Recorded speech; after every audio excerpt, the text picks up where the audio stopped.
Hello बच्चों, आपके अपने चैनल एजुकेशन भी चैनल में आपका बहुत बहुत स्वागत है। हम लोगों ने पिछले क्लास में एक्सरसाइज 2.2 में पोलिनोमियल को फैक्टराइजेशन से जीरो निकाल करके उसके कोएफिशिएंट का रिलेशन शो किया और हम लोग एक्सरसाइज 2.3 में जाने वाले हैं। तो एक्सरसाइज 2.3 से रिलेटेड कुछ हमको टर्म आप लोग से डिस्कस करना है। तो हम पहले उस टर्म को बता देते हैं कि कैसे वेरिएबल का गुना भाग होता है, और जब हम उसको सीख जाएंगे तो हम लोग एक्सरसाइज 2.3 को करेंगे, है ना। तो आइए हम लोग अपने टर्म को डिस्कस करते हैं। देखिए बच्चों, हम लोग 10th क्लास से पहले कुछ पढ़ चुके हैं। वेरिएबल्स के मल्टीप्लिकेशन और डिवीजन से रिलेटेड हम लोग को कुछ टर्म को डिस्कस करना है। तो इम्पोर्टेंट टर्म है, ज़रा देखते हैं उसको हम लोग।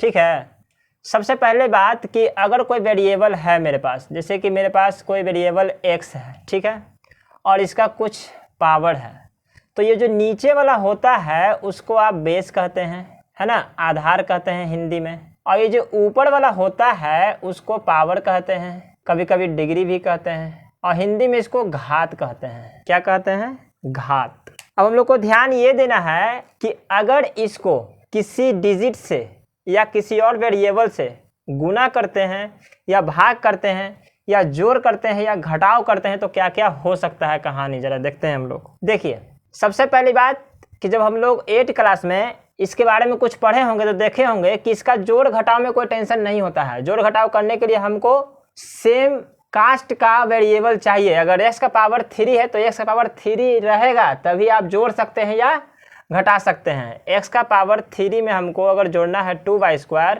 तो ये वैसे ही उसका रिजल्ट हो जाएगा, x का क्यूब प्लस 2y², ना जुटेगा ना घटेगा, बस वही उसका फॉर्म हो जाएगा। लेकिन अगर हमको जोड़ना है x³ प्लस 3x³ तब ये जुट जाएगा, आपका 4x³ हो जाएगा। मतलब जोड़ घटाव होने के लिए हमको जो आधार का पावर होता है वो दोनों तरफ क्या होना चाहिए, दोनों टर्म में एक ही होना चाहिए, तभी आप जोड़ सकते हैं या घटा सकते हैं। हम जब गुना की बात करते हैं तो हमको गुना करने के लिए ये जरूरी नहीं है कि घात सेम हो, गुना आप कैसे भी कर सकते हैं। जैसे मान लीजिए आपको x² में y से गुना करना है तो सीधा सीधी x² y लिख दें, कोई टेंशन नहीं है। x में हमको y का पावर 4 से गुना करना है तो x इंटू y का पावर 4 कर दें, ठीक है। जैसे हमको 3x² को x के पावर 3 से गुना करना है, यही पे ध्यान देना है। क्या देना है कि जब भी आधार एक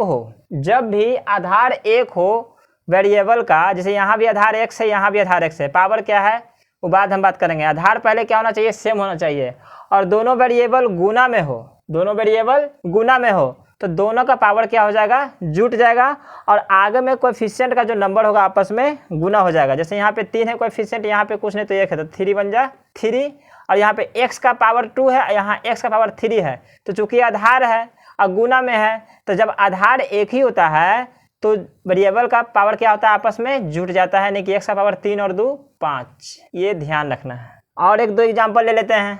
जैसे हमको x² y को गुना करना है x प्लस 3y से, तो गुना करने का तरीका सेम है। पहले आप इसको इससे गुना करेंगे, x² गुने y को हम किससे गुना करेंगे, x² y को गुना करेंगे किससे, x से। फिर यहाँ देखिए कुछ नहीं तो प्लस है, यहाँ प्लस है तो प्लस प्लस प्लस, फिर x² y को गुना किससे करेंगे हम लोग, 3y से। अब ये हम लोग गुना के फॉर्म में लिखे हैं, गुना किए नहीं, अब गुना करना शुरू करते हैं। देखिए ये वेरिएबल मैच कर रहा है, यहाँ भी आधार x है, यहाँ आधार क्या है, x है, यहाँ पावर 2 है, यहाँ पावर 1 है। तो अभी हम बताए थे कि जब आधार एक ही हो, समान आधार हो, तो पावर दोनों का जोड़ के लिख दें, x का पावर 2 और x का पावर 1, तो यहाँ x का पावर 3 हो जाएगा। y यहाँ है लेकिन यहाँ y नहीं है, तो जो है जैसे वैसे ही लिखा जाएगा। फिर प्लस का साइन है तो प्लस का साइन देंगे। x का स्क्वायर है, यहाँ पे x नहीं है, तो जब है ही नहीं तो वो वही लिखा जाएगा। जैसे यहाँ पे y का कास्ट नहीं था तो वैसे ही लिखा गया, यहाँ पे x का कास्ट नहीं है तो वैसे ही लिखा जाएगा। और यहाँ पे देखिए y का कांस्टेंट 3 है, जबकि यहाँ पे कोई कांस्टेंट नहीं है, यानी 1 है, तो 3 बन जा 3, तो जो भी कांस्टेंट है उसको आगे लिखिए। अब y के बारी आया तो यहाँ 1y, यहाँ 1y, तो y का पावर y क्या है, आधार एक ही है, यहाँ पे पावर 1 है इस y का, यहाँ पावर भी एक ही है। तो जब आधार एक ही हो और दोनों वेरिएबल गुना में हो तो पावर क्या होता है, जुटता है। तो y का पावर 1, y का पावर 1, y का पावर 2, इस तरीके से, ठीक है। तो हम लोग अभी क्या सीखें, हम फिर से अपने बात को रिपीट करना चाहेंगे कि जब भी वेरिएबल का जोड़ घटाव करना हो तो आधार एक होने के साथ साथ घात भी एक होना चाहिए, तभी वो जुटेगा या घटेगा। अगर ऐसा नहीं है तो वो वैसे ही लिखा जाएगा। लेकिन गुना भाग में क्या है, आधार एक है और घात 1 नहीं है तो भी चलेगा, गुना हो जाएगा। ध्यान क्या देना है गुना में? ध्यान ये देना है गुना में कि अगर आधार एक ही है और हम उसको गुना कर रहे हैं तो गुना पावर जुटता है, और अगर उसको हम भाग कर रहे हैं तो भाग में पावर घटता है। एक आध एग्जाम्पल भाग का भी ले लेते हैं। भाग में क्या एग्जाम्पल लेते हैं? जैसे मान लीजिए कि x का पावर 4 y से हमको भाग करना है x y को, ठीक है, भाग करना है। तो पहला तरीका तो है कि आप उस तरीके से कीजिए जैसे कि x का पावर 4 है तो x गुना x गुना x गुना x 4 बार लिख दीजिए। y एक बार है तो एक बार लिख दीजिए। भाग का मतलब बट्टा का साइन होता है तो बट्टा का साइन दीजिए। फिर x गुना y है तो x गुना y कर दीजिए। इससे ही कट गया, इससे ही कट गया, बाकी जो बचा लिख दीजिए। x x x x का क्यूब आंसर, ठीक है।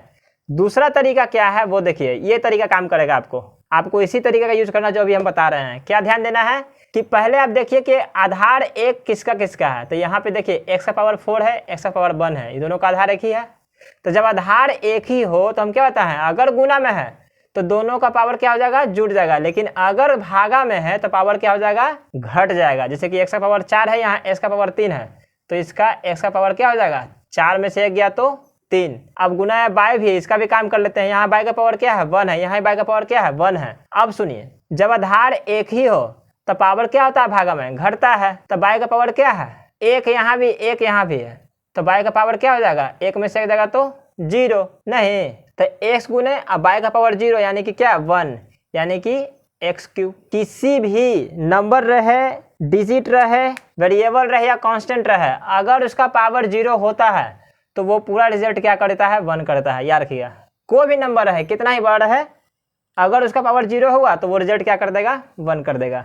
तो इस क्लास में हमको बस यही डिस्कस करना था कि किसी भी वेरिएबल का अगर आधार एक ही है तो गुना में पावर जुटेगा, और अगर आधार एक ही है तो भागा में पावर घटेगा।